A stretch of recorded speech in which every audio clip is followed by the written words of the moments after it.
Assalamualaikum warahmatullahi wabarakatuh. Kami mahasiswa dari Universitas Lampung, program studi S1 Akuntansi, kelompok 1. Video ini dibuat untuk menyelesaikan salah satu tugas pada mata kuliah analisis laporan keuangan. Sebelum kita memasuki pembahasan lebih lanjut, izinkan kami memperkenalkan diri terlebih dahulu. Berikut anggota dari kelompok kami.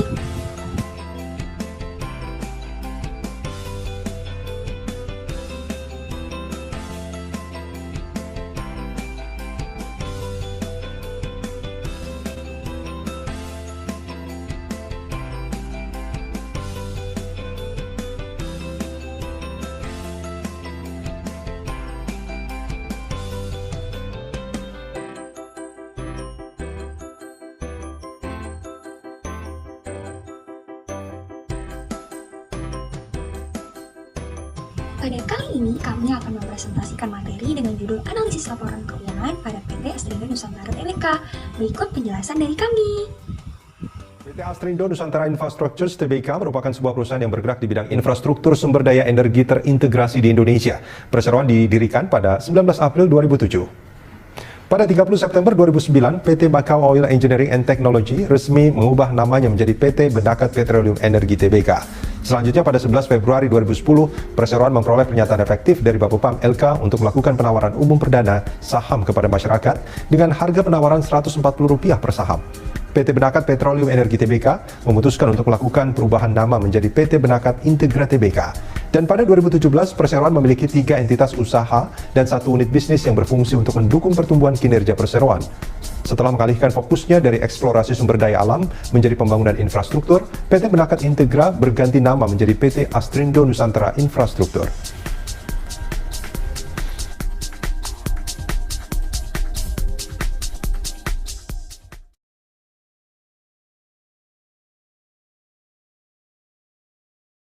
Baik, materi pertama yaitu otopsi kinerja keuangan pada PT Astrindo Nusantara Infrastruktur Tbk. Nah, di sini saya akan menjelaskan overview bagian laporan yang baru. Pendapatan PT Astrindo pada tahun 2021 mengalami penurunan sebesar 16,46%. Sedangkan beban pokok pendapatan mengalami kenaikan sebesar 30,45% dan laba tahun berjalan mengalami penurunan sebesar 19,05%. Produksi komprehensif paling tahun berjalan setelah pajak mengalami penurunan pula sebesar 50,38%. Dan yang terakhir, jumlah penghasilan komprehensif tahun berjalan juga mengalami penurunan sebesar 17,88%. Untuk overview selanjutnya akan dijelaskan oleh pemateri berikutnya. Overview laporan posisi keuangan pada PT Astrindo Nusantara Infrastruktur Tbk. Yang pertama itu terdiri dari aset, di mana aset ini terdiri dari aset lancar yang mengalami kenaikan sebesar 5,84% dari tahun 2020 ke tahun 2021. Kenaikan tersebut disebabkan karena kenaikan pada kelas dan setara kelas. Yang selanjutnya ada aset tidak lancar, di mana aset tidak lancar ini mengalami penurunan sebesar 34,94% dari tahun 2020 ke tahun 2021. Penurunan tersebut disebabkan karena penurunan investasi pada Ventura bersama, sehubungan dengan penyelesaian antara utang antara perseroan dan entitas Ventura bersama. Sehingga total aset secara keseluruhan perseroan mencatatkan jumlah aset sebesar 953,52 juta dolar per 31 Desember 2021, menurun sebesar 29,4% dibandingkan tahun sebelumnya yang sebesar 1,34 miliar dolar. Yang selanjutnya ada liabilitas, di mana liabilitas ini terdiri dari liabilitas jangka pendek yang mengalami penurunan sebesar 16,80%. Hal ini terjadi karena penurunan pada pinjaman jangka pendek. Yang selanjutnya ada liabilitas jangka panjang yang mengalami penurunan sebesar 72,60% dari tahun 2020 ke tahun 2021. Nah, penurunan tersebut terutama disebabkan oleh penurunan liabilitas lain-lain sehubungan dengan penyelesaian hutang pada entitas Ventura bersama tersebut. Sehingga perseroan mencatatkan jumlah liabilitas senilai 947,94 juta, turun sebesar 42,81% dibandingkan tahun sebelumnya yang sebesar 958,12 juta. Yang selanjutnya di sini ada ekuitas, di mana ekuitas ini mengalami kenaikan sebesar 5,19% dari tahun 2020 ke tahun 2021. Dari jumlah tersebut, sebanyak 316,11 juta tercatat sebagai ekuitas yang dapat diatribusikan kepada pemilik entitas induk. Next, sebesar 4,57% dari tahun sebelumnya. Hal ini terjadi karena adanya kenaikan pada saldo laba selama tahun 2021. Overview laporan arus kas oleh PT Astrindo Nusantara Infrastruktur Tbk. Jadi, laporan arus kas konsolidasian oleh PT Astrindo ini itu dikelompokkan ke dalam 3 aktivitas, yaitu ada operasi, investasi, dan juga pendanaan. Nah, arus kas neto itu diperoleh dari aktivitas operasi yang dimana terjadinya penurunan sebesar 28,8 56% dibandingkan tahun sebelumnya. Begitu juga pada arus kas neto dari investasi, itu mengalami penurunan sebesar 400,55%, dan terus terjadi penurunan sampai di kas awal tahun itu sebesar 57,98%, dan di kas akhir tahun itu sebesar 88,26%. Selanjutnya, overview laporan perubahan ekuitas pada PT Asrindo Nusantara Infrastruktur Tbk. Per 31 Desember 2021, posisi ekuitas perseroan itu dibukukan sebesar 405,58 juta US dollar, di mana tumbuh sebesar 5,19% dari tahun sebelumnya. Dari jumlah tersebut, sebanyak 316,1 juta tercatat sebagai ekuitas yang dapat didistribusikan kepada pemilik entitas induk, itu naik sebesar 4,57% dari tahun sebelumnya. Hal ini terjadi karena kenaikan pada saldo laba selama tahun 2021. Selain itu, terjadi pula kenaikan pada cadangan modal itu sebesar 4,81% dan kenaikan pada kepentingan non-pengendali sebesar 7,42%. Selanjutnya ada analisis rasio keuangan pada PT Asrindo Nusantara Infrastruktur Tbk. Analisis yang kami gunakan yaitu menggunakan rasio aktivitas. Yang pertama ada rasio perputaran total aset. Pada tahun 2020, perputaran total aset sebesar 0,060% dan tahun 2021 sebesar 0,057. Yang kedua ada rasio perputaran modal kerja. Pada tahun 2020 sebesar 0,288 dan 2021 sebesar 0,328. Yang ketiga ada rasio perputaran piutang. Pada tahun 2020 sebesar 2,64 dan 2021 sebesar 1,90. Lalu yang keempat ada rasio perputaran utang usaha. Pada tahun 2020 sebesar 1,12 dan tahun 2021 sebesar 1,55%. Dan yang terakhir itu ada rasio perputaran kas. Pada tahun 2020 sebesar 19,36 dan tahun 2021 sebesar 8,59. Selanjutnya itu mengenai materi pertama, yaitu pelaporan dan analisis laporan keuangan. Yang akan kita bahas itu ada 3 pembahasan. Yang pertama itu mengenai kelengkapan pelaporan keuangan. Dari tabel tersebut dapat kita ketahui bahwa perusahaan itu telah memenuhi kebutuhan informasi akan laporan keuangan dan informasi alternatif yang terdapat di dalam laporan keuangan wajib, seperti data ekonomi, laporan analisis, dan pengungkapan oleh manajer.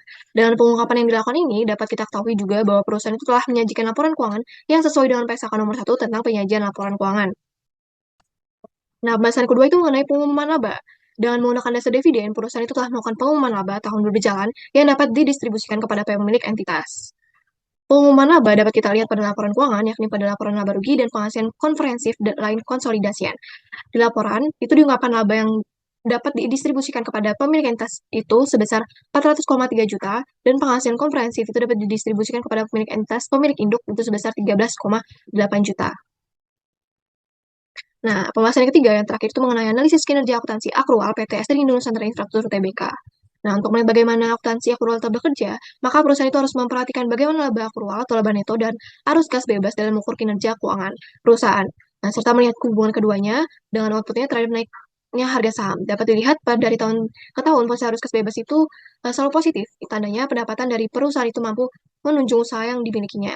Laba neto di tahun 2020 itu lebih besar dari tahun 2021. Itu menunjukkan hasil arus kas bebas lebih kecil daripada tahun 2021. Melihat dari hubungan keduanya, menghasilkan output harga saham pada saat penutupan yang sama, itu sebesar Rp50. Hal ini juga menunjukkan arus kas bebas yang lebih kecil atau ke arah negatif, itu malah akan menaikkan kinerja perusahaan atau labanya itu meningkat karena kas itu menjadi lebih produktif. Baik, untuk selanjutnya kita akan membahas terkait analisis aktivitas pendanaan berdasarkan laporan posisi keuangan konsolidasi lanjutan BCS Asrindo Nusantara tahun 2021. Nah, dari analisis aktivitas pendanaan ini dibagi lagi menjadi 3, yaitu ada liabilitas jangka pendek, jangka panjang, dan juga ada ekuitas. Nah, pada liabilitas jangka pendek, ini terdapat beberapa komponen lagi, yaitu ada pinjaman jangka pendek, ada utang usaha, utang lain-lain, dari pihak ketiga, pihak berrelasi, utang pajak, beban akrual, pinjaman jangka panjang, dan ada jumlah dari liabilitas jangka pendek, di mana liabilitas jangka pendek tahun 2020 itu disimpulkan dari 6 komponen tersebut dengan total sebesar 511, 577, 974, dan pada tahun 2021 dengan total sebesar 425.612.179. Maka pada aktivitas pendanaan jangka pendek perusahaan ini itu lebih didominasi oleh pendanaan yang memiliki beban finansial berupa bunga. Nah, untuk selanjutnya itu adalah liabilitas jangka panjang, ini mana ada beberapa komponen yang terkait lagi nih teman-teman, bisa dilihat ya, ada pinjaman jangka panjang setelah dikurangi jatuh tempo, ada liabilitas jangka panjang lainnya pada pihak relasi, dari provisi, terjadi peningkatan sebesar 0,34%, dan juga ada jumlah liabilitas nih pada akhirnya. Tapi di jumlah liabilitas ini terjadi penurunan sebesar 72,6% dari tahun sebelumnya. Nah, pada liabilitas jangka panjang, dari keseluruhan pendanaan ini menunjukkan bahwa aktivitas pendanaan utang perusahaan itu lebih didominasi memiliki masa jatuh tempo kurang dari 1 tahun. Nah, ini juga tuh mengindikasikan kebijakan pendanaan yang ketat. Lalu selanjutnya adalah ekuitas. Nah, pada ekuitas ini juga terbagi menjadi beberapa komponen ya teman-teman. Pada ekuitas yang dapat diatribusikan kepada pemilik entitas induk, di mana ada modal saham dan tambahan modal setor yang tidak terjadi penurunan ataupun peningkatan. Bisa dilihat ya, peningkatan atau penurunannya sebesar 0%. Lalu ada cadangan modal lainnya, ada saldo laba yang dicadangkan, yang belum dicadangkan, ada ekuitas yang dapat diputuskan, dan kepentingan non pengendali. Dan pada akhirnya ada jumlah ekuitas sebesar peningkatan sebesar 5,2%. Nah, pada ekuitas ini PT Asdp Nusantara tahun 2020 itu bisa dilihat terjadi sebesar 385.567,334 dan sebesar 405.577,690 di tahun 2021. Nah, itu didapatkan dari aktivitas pendanaan yang sudah dijelaskan oleh saya tadi. Baik, selanjutnya kita masuk ke pembahasan aktivitas pendanaan oleh PT Asdp Nusantara. Nah, pada liabilitas, perhitungan di atas ini menunjukkan bahwa pertumbuhan nilai liabilitas jangka pendek itu mengalami 16,80% penurunan pada posisi akhir Desember 2021 sehingga dibukukan menjadi sebesar 425,61 juta. Sedangkan di tahun sebelumnya itu dibukukan sebesar 511,58 juta. Hal ini itu terjadi karena penurunan pada pinjaman jangka pendek. Lalu pada akhir Desember 2021, liabilitas jangka panjang itu dibuka sebesar 122,33 juta, terjadi penurunan hingga 72,60%. Lalu penurunan tersebut itu diutamakan karena penurunan liabilitas lain-lain yang sehubungan dengan penyelesaian utang pada entitas venture bersama. Nah, pada ekuitasnya itu kita bisa lihat ya, pada per 31 Desember 2021, ekuitas itu dibukukan sebesar 405,58 juta, tumbuh sebesar 5,19% dari tahun sebelumnya. Nah, dari jumlah tersebut, itu tercatat sebagai ekuitas yang dapat diatribusikan kepada pemilik entitas induk itu naik sebesar 4,57% dari tahun sebelumnya. Nah, hal ini terjadi karena kenaikan pada saldo laba selama tahun 2021. Baik, sekian materi yang bisa saya berikan. Untuk materi selanjutnya, saya persilahkan. Analisis aktivitas investasi pada aset lancar. Per 31 Desember 2021, aset lancar perseroan dibukukan sebesar 205,86 juta dolar, bertumbuh sebesar 5,84% dari tahun sebelumnya yang sebesar 194,49 juta. Kenaikan tersebut dipengaruhi pada akun-akun di aset lancar, terutama kenaikan kas dan setara kas. Selanjutnya ada analisis aktivitas investasi pada aset tidak lancar. Pada akhir Desember 2021, jumlah aset tidak lancar mengalami penurunan sebesar 39,49% dari sebesar 1,15 miliar pada tahun 2020 menjadi 747,66 juta dolar. Hal ini disebabkan karena penurunan investasi pada Ventura bersama.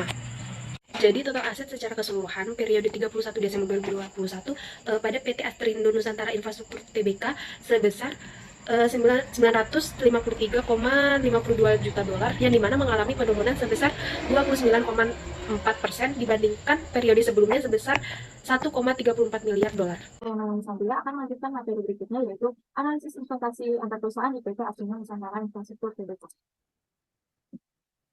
PT Astrindo dengan investasinya pada entitas asosiasi atau ventura bersama mencakup investasinya dengan menggunakan metode aktivitas. Jadi investasi pada awalnya diakui sebesar biaya perolehan, ditambah atau dikurangi untuk mengakui bagi investor atas laba rugi investasi setelah tanggal perolehan. Investasi pada ventura bersama pada tahun 2021 mengalami penurunan sebesar 395.729.878 dolar atau sebesar 1,14% daripada tahun 2020. Hal ini disebabkan karena adanya penyelesaian utang antara perseroan dan entitas ventura bersama. Berikut ini adalah struktur entitas anak ventura bersama dan entitas asosiasi PT Astrindo Nusantara Infrastruktur Tbk.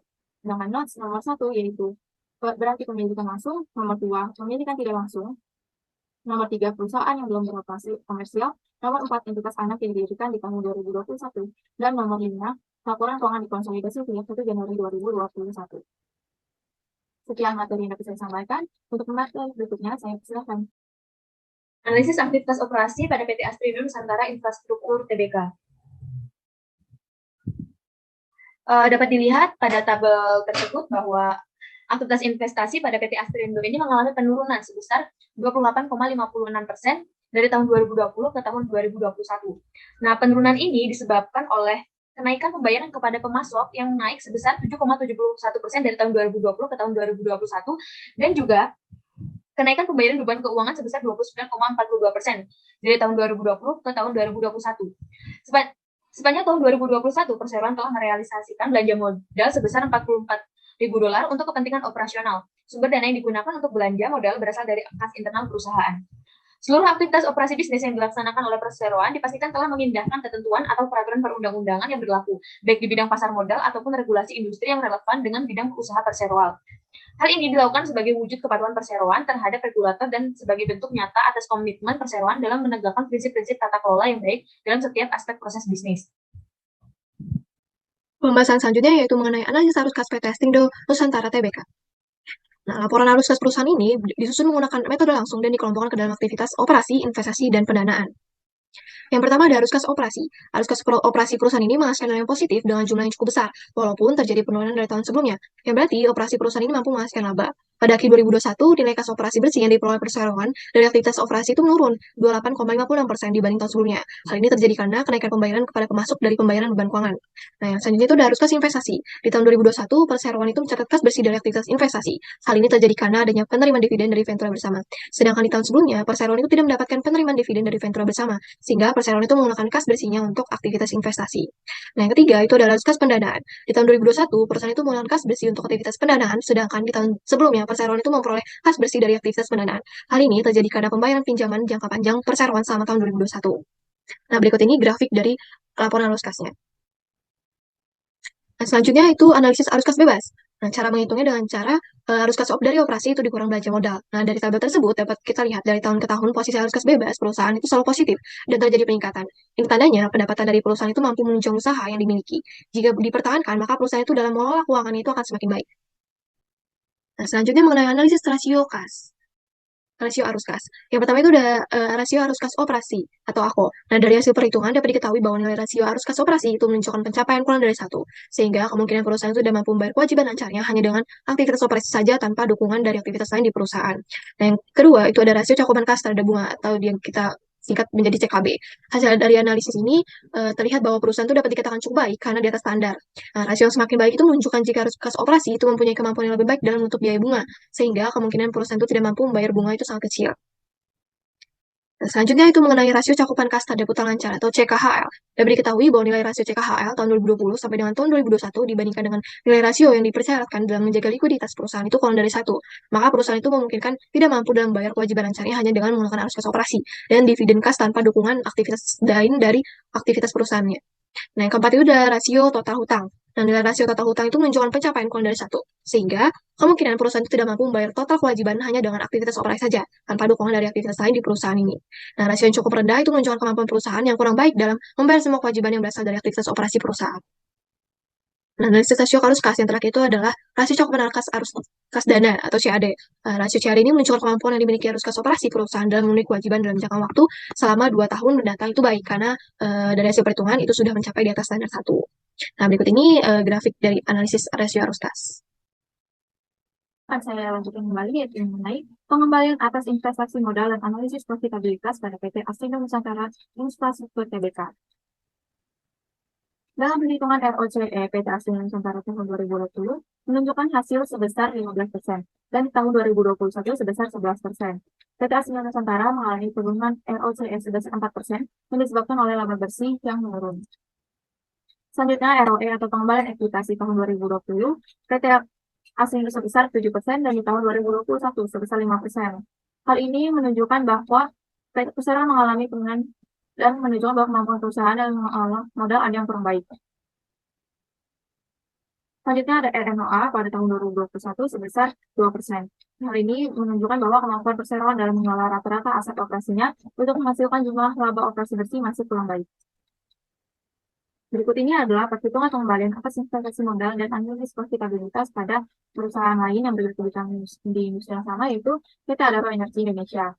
ROCE 2021-nya sebesar 25%, ROE 2021 sebesar 27%, RNOA 2021 sebesar 20%.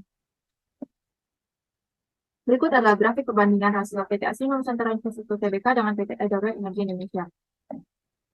Kemampuan pengembalian modal PT Astrindo Nusantara Infrastruktur masih jauh lebih rendah dibandingkan PT Adaro Energi Indonesia.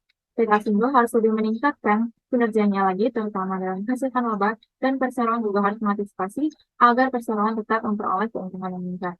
Sekian materi yang dapat saya sampaikan. Untuk materi berikutnya, saya persilakan.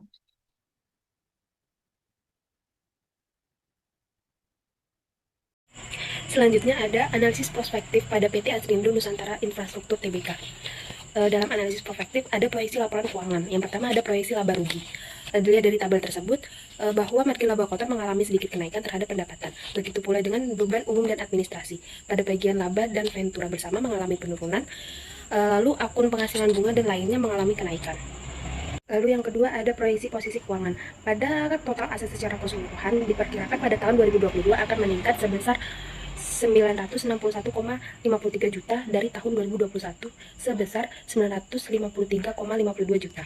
Lalu pada total liabilitas secara keseluruhan pada tahun 2022 diperkirakan akan mengalami penurunan sebesar 505,39 juta dari tahun 2021 sebesar 547,94 juta. Lalu pada total ekuitas secara keseluruhan pada tahun 2022 tidak mengalami perubahan sama sekali. Yang ketiga ada proyeksi arus kas. Arus kas dari kegiatan operasi bersifat positif di tahun 2022 sebesar 16,91 juta. Lalu arus kas dari kegiatan investasi bersifat negatif di tahun 2022 sebesar 32,74 juta. Lalu ada arus kas dari kegiatan pendanaan juga bersifat negatif sebesar 29,72 juta dibandingkan tahun sebelumnya. Analisis kredit pada PT Astrindo Nusantara Infrastruktur Tbk. Dapat dilihat dari tabel ini, terdapat beberapa rasio yang dapat digunakan untuk menganalisis kredit pada PT Astrindo. Yang pertama itu ada rasio lancar, di mana rasio lancar mengalami kenaikan dari tahun 2020 sebesar 38,2% menjadi 48,37% pada 2021. Hal ini menunjukkan bahwa kemampuan perseroan dalam melunasi utang-utang jangka pendeknya dengan menggunakan aset liquid yang dimiliki semakin besar di tahun ini. Yang selanjutnya ada rasio kas, di mana rasio kas ini juga mengalami kenaikan dari tahun 2020 sebesar 0,79% menjadi 1,79% di tahun 2021, yang berarti bahwa kemampuan perseroan dalam melunasi utang-utang jangka pendeknya dengan menggunakan aset liquid yang dimiliki atau kas semakin besar di tahun 2021. Yang selanjutnya ada rasio perputaran modal kerja, di mana rasio ini mengalami kenaikan dari 0,288 kali menjadi 0,328 kali pada tahun 2021, yang berarti bahwa dalam hal ini kondisi keuangan perusahaan itu kurang baik karena memiliki rasio yang kurang dari 1, yang berarti bahwa jumlah hutang perusahaan lebih banyak dibandingkan aset yang dimiliki perusahaan. Yang selanjutnya ada perputaran piutang, di mana perputaran piutang ini mengalami penurunan dari tahun 2020 ke tahun 2021. Dari 2020 sebesar 2,64% menjadi 1,99% di tahun 2021. Dalam hal ini perusahaan mengalami penurunan keefektifan dalam pengumpulan dana piutangnya. Yang selanjutnya ada umur rata-rata piutang yang mengalami kenaikan dari tahun 2020 ke tahun 2021. Tahun 2020 sebesar 138,26 kali menjadi 183,42 kali di tahun 2021. Yang mana dengan menaiknya jumlah hari pada umur rata-rata piutang tersebut berarti bahwa perusahaan kurang efektif dalam mengumpulkan dana piutangnya. Yang selanjutnya ada perputaran aset. Perputaran aset ini mengalami penurunan dari 0,060 kali menjadi 0,57 kali. Yang selanjutnya ada days payable outstanding yang mengalami kenaikan dari tahun 2020 sebesar 0,26 kali menjadi 0,34 kali pada tahun 2021, yang berarti bahwa kemampuan perusahaan dalam melunasi utangnya mengalami kenaikan. Yang selanjutnya ada debt to equity ratio atau DER yang mengalami penurunan dari tahun 2020 sebesar 248,50% menjadi 135,10% pada tahun 2021. Yang berarti bahwa kewajiban perusahaan dalam melunasi utang menurun juga, dan juga bunga dan pokok yang lebih kecil. Yang selanjutnya ada DAR atau debt asset ratio yang mengalami penurunan dari tahun 2020 sebesar 71,31% menjadi 57,47%. Yang berarti bahwa pada tahun 2020, total aset PT Astrindo sebesar 71,30% diantaranya adalah utang dari kreditur. Sedangkan pada tahun 2021, total aset pada PT Astrindo sebesar 51,46% diantaranya adalah utang dari kreditur. Semakin kecil nilai DAR ini, maka semakin sedikit pula utang yang digunakan perusahaan untuk memperoleh aset. DAR yang baik atau sehat umumnya lebih kecil dari 100%. Yang selanjutnya ada struktur modal pada PT Astrindo Nusantara Infrastruktur Tbk. Perseroan memonitor pemodalan berdasarkan gearing rasio konsolidasian. Gearing rasio dihitung dengan membagi jumlah pinjaman yang dikenakan bunga dengan jumlah ekuitas. Pada akhir 2021, nilai gearing rasio perseroan tercatat sebesar 104,73%, menurun dibandingkan tahun sebelumnya sebesar 210,24%. Struktur modal perseroan terdiri dari modal sendiri atau ekuitas dan utang atau liabilitas. Dapat dilihat pada tabel di bawah ini, di mana struktur modal pada PT Astrindo Nusantara Infrastruktur Tbk. Baik, untuk materi selanjutnya adalah analisis common size pada PT Astrindo Nusantara Infrastruktur Tbk. Nah, berdasarkan data grafik yang disediakan terkait analisis common size, dapat diketahui bahwasannya struktur aktiva dari PT Astrindo ini untuk tahun 2020 terdiri dari 14,47% aktiva lancar dan 85,53% itu dari aktiva tetap. Pada tahun 2021, struktur aktivanya ini berubah untuk aktivitas lancar naik sekitar 70% dan aktiva tetapnya turun menjadi 77% pula, yaitu menjadi 78,41%. Nah, nilai ini itu untuk perusahaan infrastruktur dianggap masih cukup ideal ya teman-teman. Kenaikan pada aktiva lancar di tahun 2021 itu disebabkan karena terjadinya kenaikan pada pihak ketiga neto sebesar 4%, Dan pada aset lancar di tahun 2021 itu mengalami penurunan dikarenakan investasi venture bersamanya itu turun sebesar 19% dari tahun yang sebelumnya. Nah, selanjutnya dari sisi pasifa, data grafik di atas terkait analisis common size-nya. Kita bisa ketahui bahwa di tahun 2020 dan tahun 2021, untuk pendanaan ini di tahun 2020 terdiri dari 118,24% utang lancar dan utang jangka panjangnya sebesar 33% dan ekuitasnya itu sebesar 29%. Pada tahun 2021 ini struktur pendanaan itu berubah, di mana untuk utang lancar itu menjadi sebesar 450,58%, sedangkan untuk utang jangka panjang itu naik menjadi 33%, dan total liabilitas itu juga naik sebesar 14%, yaitu menjadi 71%. Nah, selanjutnya untuk analisis common size dari laporan laba rugi. Nah, di mana proporsi laba bruto untuk tahun 2020 itu sebesar 83%, kemudian proporsi dari laba tahun berjalan untuk tahun 2020 itu sebesar 34%, dan di tahun 2021 laba bruto itu turun sekitar 9%, dan laba tahun berjalan juga turun sekitar 1%, yaitu menjadi 3%. Nah, penurunan proporsi laba bruto ini lebih disebabkan karena adanya kenaikan beban pokok pendapatan sebesar 9%. Nah, selain itu, beban pajak penghasilan itu juga lebih tinggi atau mengalami yang namanya kenaikan disebabkan karena adanya kenaikan pada ekuitas perusahaan, di mana yang awalnya hanya sebesar 29% naik menjadi sebesar 43% di tahun 2021. Baik, sekian materi yang bisa saya jelaskan. Kesimpulannya, pada Project Based Learning ini, tim kami melakukan analisis dengan mengkomparasi kinerja laporan keuangan, terus mengukur overview kinerja keuangan dan juga rasio keuangannya, serta beberapa aktivitas bisnis berdasarkan data keuangan perusahaan. Analisis yang dilakukan dengan membandingkan laporan keuangan saja tentu tidak cukup dalam memberikan informasi signifikan terhadap kinerja perusahaan, sehingga perlu alat analisis lain untuk mengukur kinerja keuangan perusahaan.